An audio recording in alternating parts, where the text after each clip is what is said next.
something I think is really important to know in regards to the soul is the soul, as Noah mentioned, can be very refined. A refined soul, however, is not a contrite being. So, really, one thing that you said is that your soul needs to mature more, and that is a good thing. And I know how you're thinking about that. However, there's a possibility for the soul to mature in such a way that it forgets its place. So it's well developed, but it's not in its proper place. And that's obviously, I'm not talking about you. I'm just talking about in general the soul. A soul can be refined in many ways, and then it actually becomes very dangerous if it is not in its proper place.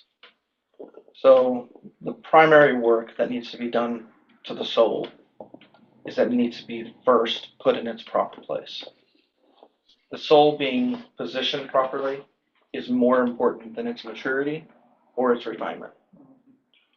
Because the bent of the soul is to be in the seat of control. And that is the primary movement that it takes. It always seeks the place of lead. And the process of growth and maturity in spiritual life is actually to put the soul in its place. So the soul may try to go too low. That's not as often. But most often the soul wants to be the lead. So it's not a matter of, hey, you're out of control, you need to take a back seat. It's the front seat doesn't belong to you at all, ever, under any circumstance, good or bad. That's not your position.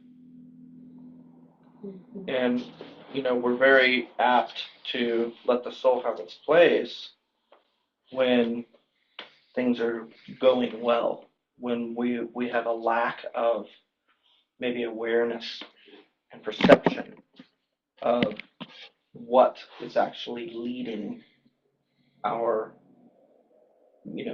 I wouldn't say emotions.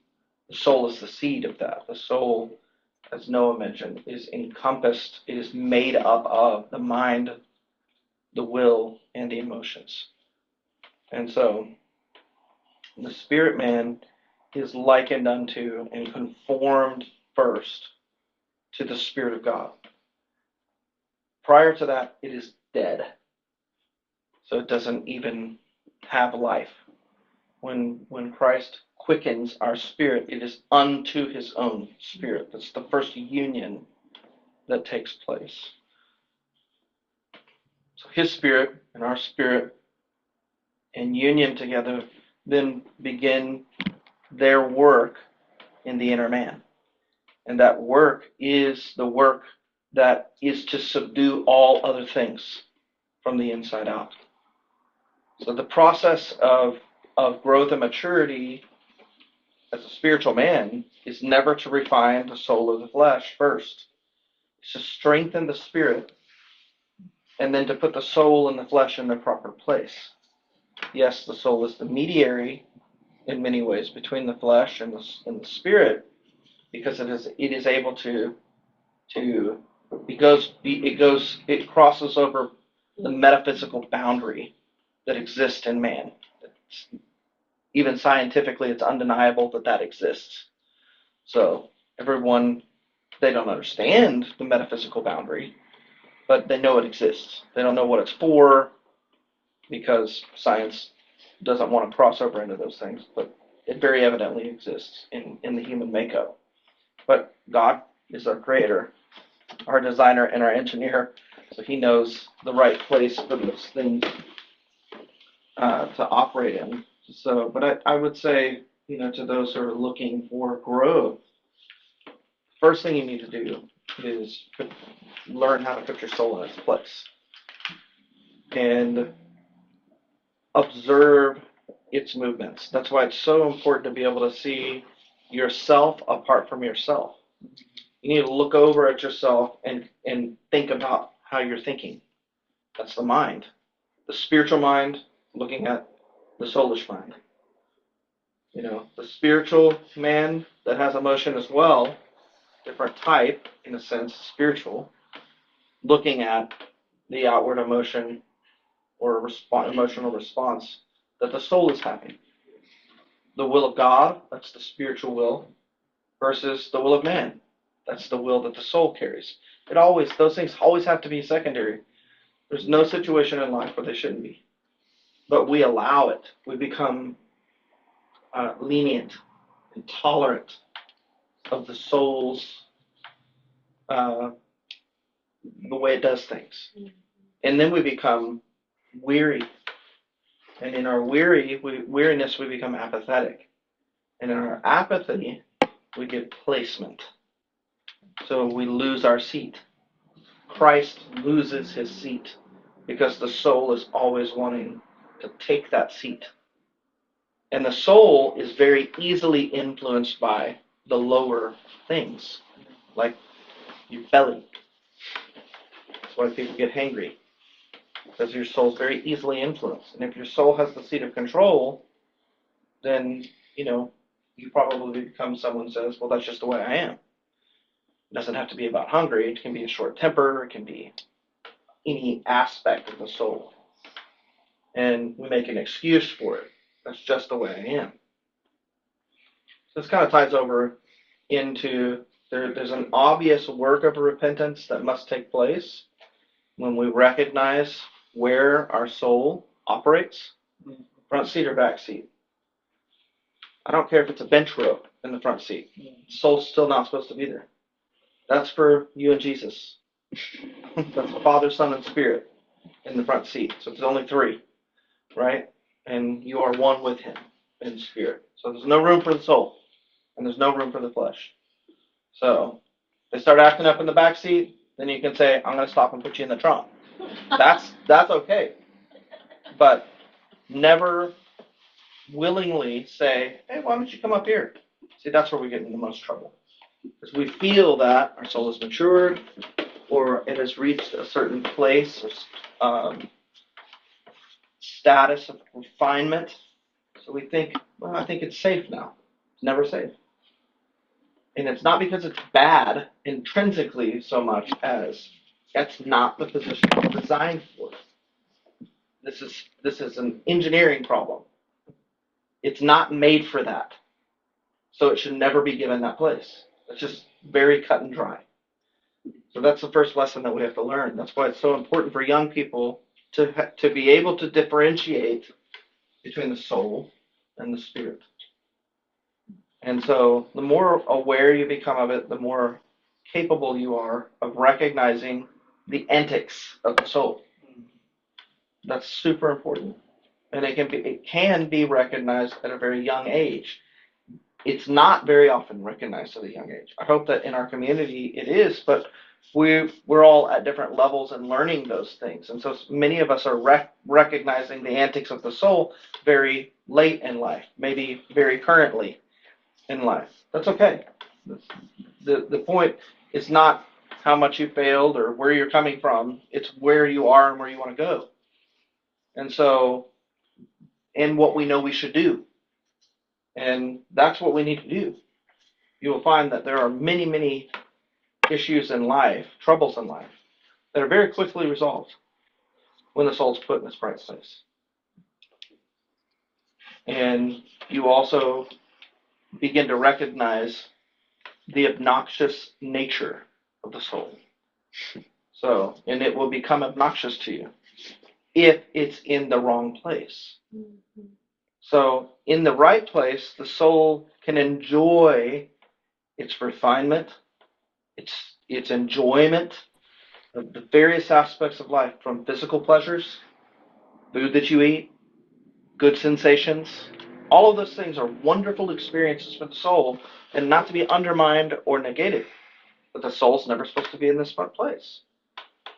That is when the enemy sees the soul as the driver, oh man, this is an easy switch up here. Like I can gain control over that situation, over that person's life, just like that. It's just not a problem for me because it's very easy to manipulate the soul, and that's why it's designed to be that. But it's designed to be under the control, the influence, the guidance, the governance of the Spirit. So think again about what Paul says, because he's sitting in Romans, he's talking all about the life of the flesh, the desires of the flesh, those types of things. But the great differentiation is, but the sons of God, they're governed by the Spirit. So their personhood, that's what the soul gives us, the dynamics of our personality, what makes us who we are. So it's not intrinsically bad. It's created by God. God wants to redeem it. He wants to save it. He doesn't want to destroy it. So we can't look at the soul as a bad thing either. We talk very negatively about the soul. What we should only really talk negatively about the soul is when it's taking the lead. The soul is trainable, it's teachable, it's a moldable thing. And it needs to be trained. It needs discipline. It needs influence and teaching, instruction. It needs to be told what to do. It needs to be told how to do things. And it remains pliable that way. So that's where, when it loses pliability, that's where we find the descriptions in Scripture, like a hardened heart. There's no pliability there any longer. Something has completely hardened itself against God. And so that stony heart then, prior to the initiation or the quickening of the spirit of man within you by the Spirit of Christ, that's that replacement. But the replacement it's a removal of what had become so set in its place, the heart said, broken into or exchanged for the fleshy heart of God, the thing that is active and moving and shaping things. And so that's the doing away with one. But we still have the propensity, without discipline of life and growth in the Spirit, to allow that callousness or hardness to intrude and make its way back in. So anyway, I wanted to highlight some of the fundamentals related to the soul, because refinement's good and maturity is good, but none of it matters without placement. Placement's everything. Positioning. And that's the kind of the mystical imagery that's given to us a bit in Ezekiel and especially in Revelation, as it is the four beasts around the throne are described, and they have the face of a man, a lion, an eagle, and an ox. These are the various unredeemed. There are two. There's an unredeemed version, the eagle in his pride, versus the eagle who has long vision and insight, sharpness of view. Those are very contrasting things. The ox can be very stubborn, or it can be a great strength. So the imagery that's given us to there, and what causes all of heaven to fall in worship of God, is when they're subdued under the throne. Under the throne. The whole point is they are under the throne. That means that's a positional. That's a positional reality. And so that's also why God and why Christ alone, through the veil of his flesh, through the laying down of his life, and taking up the keys of death and Hades, and having all power and authority given to him, one through his submission to God, to the shedding of his blood, And then because God raised him again, so he became the lamb that was worthy to open the seals. So he is then able to open the seals that bring judgment to that very powerful part of the inner man. And so, yes, those judgments will also be met out on humanity because we are all made in that same image. We all wrestle with the same, we need the same remedy for our condition. So those things will, one of the main reasons that the sons of God will not endure the judgment in the same way that the world was is because we have already allowed God to do that judgment within us.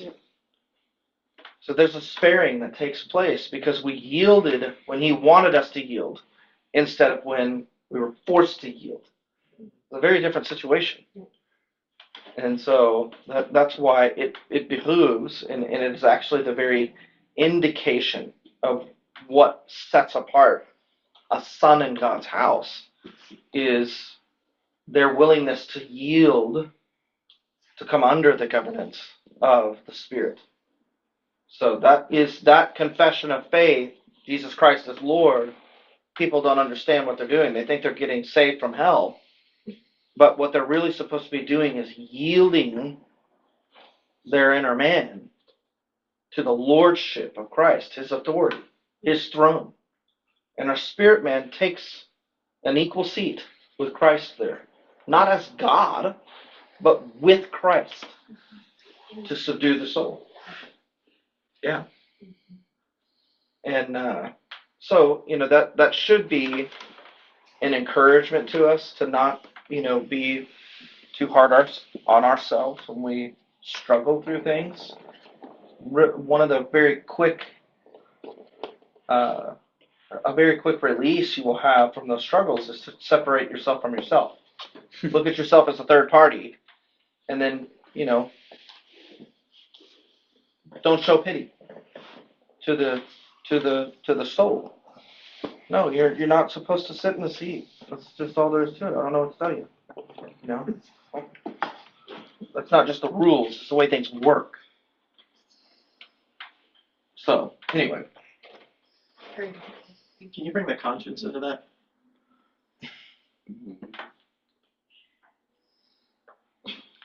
Well, I mean, you have various. I think that you have different variations of conscience. The conscience, I think, is initially more tied to the soul, and so, and it needs to be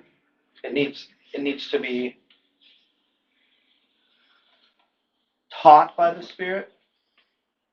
But then the clean conscience becomes separated from the soulish influence. So it doesn't, in that sense, feel bad or show pity where pity should not be shown. But I think there's a process that takes place there where that is very much kind of like the process that happens in a person where a capacity is gained where they can separate themselves and see themselves apart from that lower form of life, and then move on from there. And I think it is the times when we become tolerant and or apathetic, or we lack discernment over the soul's antics, that our conscience can be sullied because we've given something. There's always those many little agreements that we make, those subtle things in our thought life and whatever else, not even necessarily the thought life of our conscious mind, but of those things that give way, make space for something that's not approved. It's not appropriate. So it's another way to consider the soul's positioning. So it's not the way it's supposed to function, and it's also not appropriate. That is inappropriate. We don't like that word. It seems like It's perverted. There's another word we don't like, but it is. It is a perverse thing for the soul to be the lead. That's unbecoming. Yeah. And so I don't know that really answers your question that well, but I think that there's a melding together that needs to be drawn out, so that your conscience can be purified and then stay pure in that way. Know you, man, more thought about the conscious. I've always liked thinking of it as like the nervous system of the soul. The consciousness. Consciousness. Yeah, nervous conscience. Because conscience. Yeah, anything that the soul will do that can potentially be harmful or damaging to it will learn to respond in such a way that it avoids that thing if the conscience is active. But obviously, it doesn't go for those who have seared consciences because they're basically like lepers. I actually like that thought because, like, the imagery that just came to my mind is a very young child who is instructed to not do something, and then They'll have the same imagery of approaching like a flame or something. Yeah, and so when they go to do it, they clearly have a very unclean conscience. They look very queer, and so like. I was hoping you were gonna act on it. Yeah, you're like that. It's like you're leaning in it. I did that too. I learned my hot toaster lesson that way. The don't touch the hot toaster, and Mom went to the other side of the kitchen. Well, that's what I told you. Anyway, but in that light, then if the conscience is more, you said it was what of the soul, the nervous system of the soul, then in that context, the conscience is like leaning up into the front seat, kind of like. Yeah. It's like that scene from Shrek 2. Something about that donkey. I don't remember. So like, Yeah, it's not nice. I'm just gonna sneak up here, but Put a leg up there. But see, in that sense, then the conscience is clear and clean when that positioning is in the proper order. So if it tries to move outside the boundary that is given to it for its operation, then it's kind of like. This is where the conscience becomes extremely deceptive, okay? Because thinking of the nervous system analogy still, as humans with bodies, we like luxury, right? Say sugar, for example. We really enjoy it, but we know it's not good for us. The nervous system is deceiving in that way. The sugar for the soul is self-righteousness and feeding itself things that seem good to the soul, but is actually harmful to it. And the conscience needs itself to be instructed of that. And that's unfortunately where people that promote themselves or carry themselves with a kind of religious pride, even if they're not adherents to any kind of religion. I mean, I will point out Christians specifically, because those are the kind of people who have, they definitely have a conscience, but their consciences deceive them because they consume and entertain things that seem to be good, but are, in this case, very good examples of the good undermining the best. Yeah. And in many ways being even more detrimental than clearly perverse or evil things, because it's misleading. Very subtle and unnoticed. So I guess you can't let your conscience be your guide. Don't tell the cricket. It's interesting because I mean, I was even reading one of Emmanuel's writings. I'm trying to find it, but idled on clean conscience, Mm-hmm. funny enough. But the key to spiritual success is to keep a clean conscience. That's true. Like sentence number one, which is pretty awesome and how simple it is, but certainly not a blanket rule. Can you explain why are you saying it's so simple? I think, I mean, from personal experience, do I claim perfection in walking with a clean conscience most days? Not even close. But walking with a clean conscience is easier than you would think it would be. And at least for me anyway. And it just alleviates a lot of burden, and especially in caring about how the results of certain things are going to play out, right, in the world. And, you know, are they going to be favorable for me or advantageous for me? And I let those go, right? I want to make decisions where, to the best of my ability, I'm trying to be obedient, which clean conscience is part of that. On big decisions, certainly I engage counsel and try to weigh into that. But everyday life decisions, move in a clean conscience. And what happens is what happens, you know? And there's a freedom in that, and it's some days easier than you would think. Or simpler, maybe. There you go. Yeah. Yeah, it's a good way to put it. Even if it's not easy, it's at least simple. Yeah. It's at least clear. Yeah.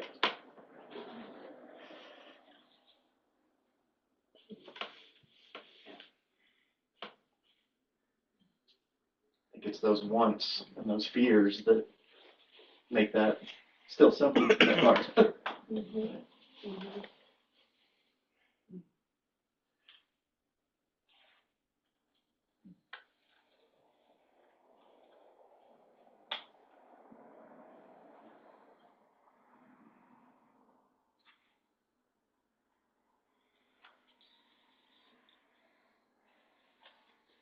No, you made a statement just in passing earlier. Working until a fullness of heart.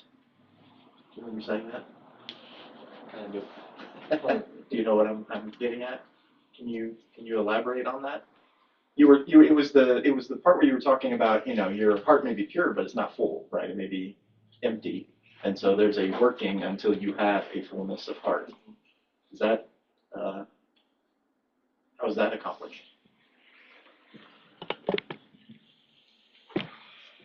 Well, to have a full heart, a heart full of goodness, is to have a full heart for God. There's no difference there to me. And that's not a heart that doesn't encounter trouble, because troubles obviously are many in this life, but it's not a heart that becomes divided, is the point.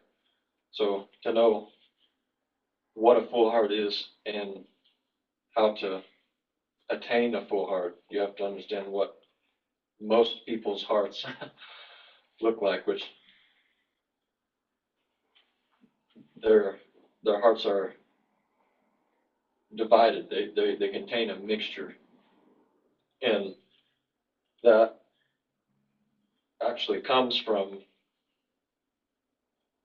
usually comes from a desire to have and carry and know the right thing, but still being possessed in a sense, or tethered to other things. That's why there's that constant battle within the soul, which is why the heart or the soul itself is not in a place of quietness, because there's so many things that pull it in so many different directions all the time. And I keep thinking, maybe it's just because he's said in the scriptures to have had a full heart, a fully devoted heart for God. But I keep thinking of David, and of all people in the scriptures, David does not come across as a tranquil, peaceful person. He was called a man of war.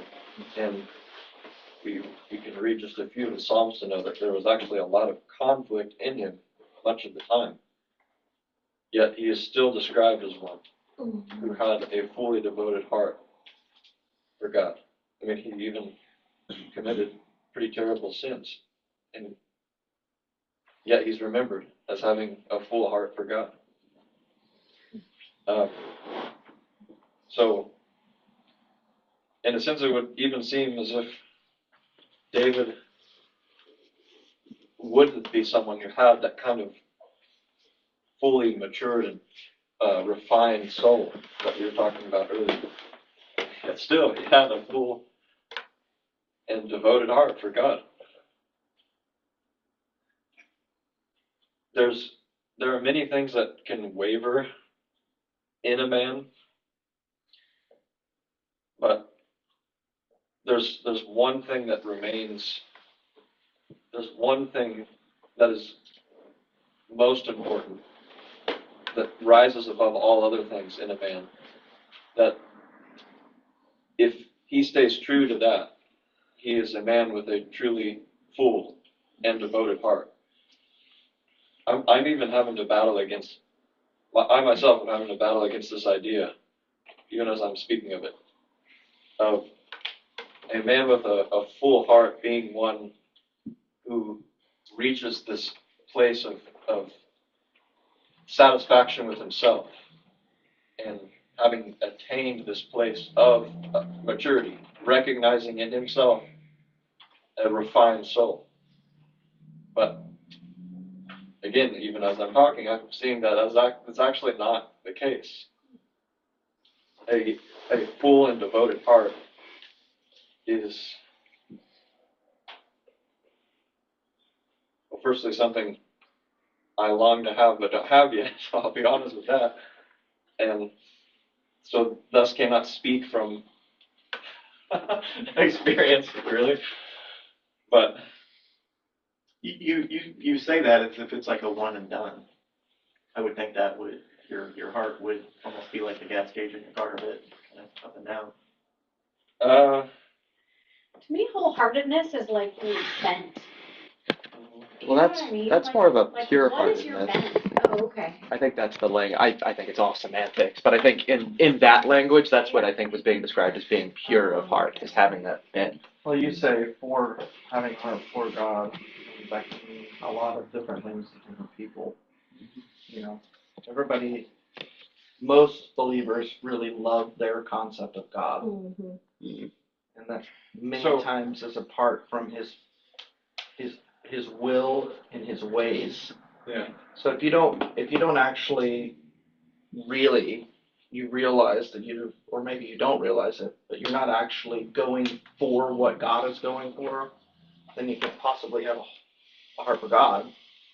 You have a heart that loves a concept of God, but it may not That's a even very be God. important distinction there, because it's not loving an idea of God. It is actually showing and manifesting true love for God through obedience to His word and His ways, knowing His I've heart. heard testimonies of, I remember one of our brothers, and I remember early on in my relationship with him, in conversation about his friend who's a believer, he would say of that friend, this is the most godly person I know, because he's had such an influence. And then the more that I heard about that person, the only thing that I ever heard from that person is just how much he loves God. I just love God so much. He saved us. I just love God. I just love God so much. And so that was enough to convince this person, well, this is a really godly person. But then when it comes to actually knowing the Father, knowing what He's for, knowing what He wants to do, I don't know. I mean, yeah, sure, but I'm just glad that I got saved. I just love Jesus so much because He died for me. And I've met so many people like that. Oh, I just love Jesus so much. He did everything for me. What do they really love then? They love what He did for them, what He can do for them. But that has nothing at all to do with what He's doing. And what He did for them is a part. It's just a small part of what He's doing for the whole. So, that's, I think, like you said, a very important distinction. Otherwise, we're caught in our own, we created our own God. And we're not worshiping Him out of heaven. We're not serving His purposes. That's the whole point. So to have a whole heart for God, and I think this is just something very fascinating to me about David, is that David was somewhat educated. How, I don't know, but I mean he did study the law. He knew the Torah, and that made him. He thought about the things that God did historically. He meditated on God's promises to people. He considered what happened in the garden, because he talks about when creation happened and why God put man in a certain place. And he talks about the wonders of God to the early patriarchs and also to Israel in coming from Egypt. He knew all that stuff. Whether Jesse, his father, gave him a very wonderful oral tradition teaching, I don't know. Or if he had access to scrolls or whatever, probably the oral. But so what I'm getting at is that David had those things in him. He had that knowledge base, and it wasn't just intellectual. He knew there was a reality behind it. So it wasn't just compartmentalized in him as information that he carried around. It meant something to him. And so, and then God dealt with him in certain ways. You know, he anointed him as king. He obviously, prior to that, he had experiences as a shepherd. And I believe that there, all along in David's life, there were these points where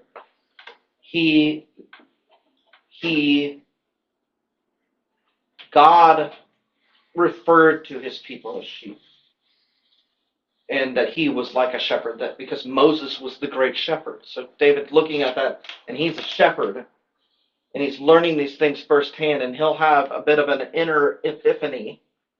And God will kindly say, in the spirit, yeah, like that's not just me. I exist. I'm here. But like, yeah, that's the way I think. Oh, there's a fill up right there. Like there's some addition to my heart that's fullness. But it happened both ways. And one of my favorite occurrences is when David's like, I'm going to build you a house. And God's like, yeah. Now we're talking. But not like you think. Right? But see, it was very Relational. yeah, what's the word I'm looking? Peer like. Like we're doing this together. Like I hoped you would see that's what I wanted, you know? And it wasn't instructive in that way. It was very friendship with God and this mutual sharing of a desire of the heart. And it was easy, in a sense, for David's desire, even though it was very different from what God's design was, but it was so close to the same desire that God had that he was easily shifted over. Okay, now I still want to plan for this. And I think he knew, because even what he passed on to Solomon in Solomon's dedication of this temple, Solomon recognized, even after the massive building project that just happened, of an uncountable cost. And he prays in a dedication, and he's like, I already know that this isn't where you dwell. Like, this is a shadow. Because what can contain God? And so, again, you have this, that was something that had to have been passed down from David, you know, to give instruction about what was going on. The point being, like, there are moments that God loves to share those things. You know, that's very much a father-son. A father and a son is a unique relationship, and it is very different. The father is very different from the son, has a very different role, a very different responsibility, but there's also a time in the son's life where they become friends. They become co-laborers. They become equals in many ways. Not because the son is the father, for everybody who is so afraid of this word equality. It's not a fearful word. It's actually God's design for the Son. Not to be the Father, a God unto ourselves. No, that's ridiculous. Come on. But everyone knows what it is. Every father will know what it is to have a son he comes to a place of maturity and responsibility, and then becomes a co-equal with him. I don't treat you like a child anymore. Even though you are my son and I am your father, we are this together. We can do something so much greater now because of this place that you've come to and that I've brought you to. And that was made up of a million moments of those, that's like what I think. That's the way that I do things too. Or, hey, you finally figured that out. Not because you had trouble with it, but because you've mastered the skill. Yes, now we can, I can be on the other end of that work, and what we do is greater than what I could do on my own. That's that kind of fulfillment. That, to me, that's fullness of heart. That's how we have a full heart. Beautiful for God, because we come to know what He's doing and how He does things, and that's a very common theme right now. But it's so important for God's people to not really be about anything else. And that was obviously Jesus's early emphasis to His parents. Like, I know that I've caused a little trouble for you guys, but you should know that this is what I would be doing. I have to do this. I'm not obligated to do this. I want to know how to do it. And so it says he grew in wisdom and stature before God and man. That is that filling up until the Father ultimately said, let me open the heavens real quick. That's my boy. Listen to what he says. Because nothing that he says, and there is nothing that he does or will do that I don't approve of. I'm telling you right now, he has my full approval. I mean, he opened the heavens to speak that. And the angels heard it too. So, then you find the demons a little troubled by his presence in the earthly realm. Mm-hmm. Hey, you're not supposed to do something yet. You can't judge us yet. It's not your time yet. But, they cannot deny his approval from the Father. They fear it. And they know what it means to come as well. And so does he. And so Jesus did that in the midst of man too. Hey, I'm not here to judge. I'm here to reveal to you. I'm here to show you something. So even at the end of the time, before his death, to the disciples, Philip, hey, show us the Father. Philip, have I been with you this long? Don't you know? This is how it works. If you've seen me, you have seen the Father. And I've already told you, I don't call you servants anymore. I call you friends. Why? Because servants don't know the Father's business, but I have shown you. I have told you. I have conveyed to you. I've operated that with you, in you, among you, and to others, so that you could understand the Father's business. And they still didn't get it. Not even after the resurrection, they still didn't get it. Not even into Acts 13, they didn't really understand. Oh, with much tribulation, we must enter into the kingdom of God.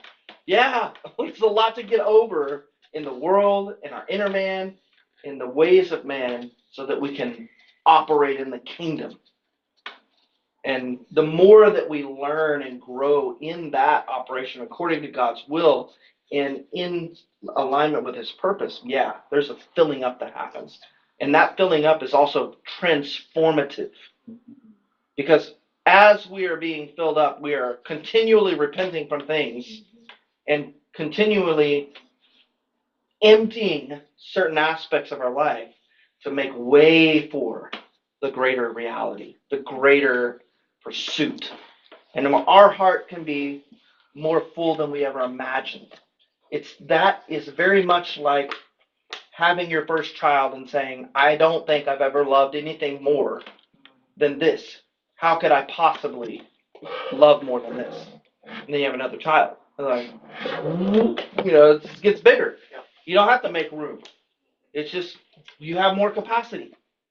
And that's the same aspect of the fullness of heart that we have for God. So I wanted to say, I really like the example you used of using or speaking of being a father or being a parent, is an answer to what you said earlier, Matt, as to how we come to this place of fullness of heart. I believe the answer to that is faith. That's what we actually apply our faith to. Faith, the same faith we've been speaking about. Yep. And the way that leads into the example of being a parent is you, in becoming a parent, maybe probably don't actually know how to be a parent yet, right? Because you've only just become one. But it doesn't mean you're not a parent. Mm-hmm. And you will grow in your parenthood naturally as you have children, as you raise children. And that is a kind of picture of faith to me, in the sense that it is, your parenthood is the exercise of this role or commission that you've been given by God, actually, to do a thing that you can't quite know or see yet in its fullness, but you are doing it. Mm-hmm. You are acting, you are living it out. You've only been given, maybe with your first child, you're only given a taste of it. But there's more yet to come. In fact, there's an entire childhood, maybe even lifetime of an individual that you will raise that is still before you and this individual. Mm-hmm. But you're not there yet. But you're still a parent. You're still going to live as if it is, as if it already is, in a sense, because you know it will be inevitably. In the same way that our faith in being brought to this fullness of heart which is best obviously understood now in the way that my dad has expanded it to be this oneness with God's heart. We live in such a way that we know we've entered into this, and that it is going to be. There's no denying that, even if we can't see it in its fullness yet. So I could put it like drunk in a kind of paradoxical way by saying the way to have a full heart, or the way to reach a full heart, is to have a full heart. Yeah. You see what you see? Mhm. You kind of see how that works It's there? maybe the being versus doing kind of Right. get back again. Yeah. Mhm. And I just kind of piggybacking off what I said, I think what I've observed in myself, it very much with what you're saying, how your heart can be full, just not of the right things. I think what I have seen within myself is like a ratio of fullness that's like, it was that one analogy that Emmanuel used to use of like that water basin being filled as a way of emptying. You know what I mean? Like something being full of like this dirty water, and you like put it on under a sink, and it just keeps flushing it out, Yeah. and it keeps. I very much feel like it's that with this process with me, where like I feel like I have a full heart in the sense of my soul is normally at rest, which probably isn't the best thing, but still, just where I am. Yeah. And as I am being filled with all of these new things, a lot of those old things in my heart are washing out. Yeah. And so I don't think it's necessarily like this like gas tank emptying versus, I think whether your fullness of your heart depends on the person and what you are filled with. But I think that the way that God gets rid of the old in your heart and fills you up with the new is a process that everyone goes through. It just probably looks different depending on what is in the contents of your own heart. Yeah, I forgot about that analogy. Yeah.